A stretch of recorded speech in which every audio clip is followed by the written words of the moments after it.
All right, there's a lot of controversy about whether your backer board should sit over your tub flange or whether it should sit on top.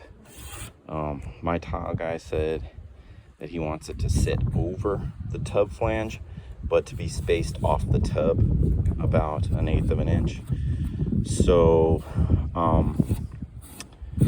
what I decided to do, instead of trying to reframe my walls or add material to my studs, was I decided to get my grinder out, and what I did was I cut a groove in the backer board so that the tub flange will sit in behind this groove here.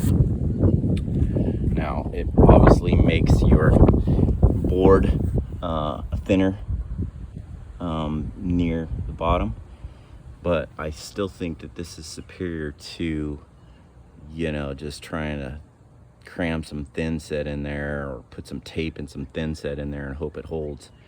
I think even though this is, you know, pretty thin, and you don't necessarily have to go this thin if your tub is pretty close to the framing, but in this particular case the tub is out a little bit, about 1/8, and then the flange. So what I'm trying to do is create a pocket for that.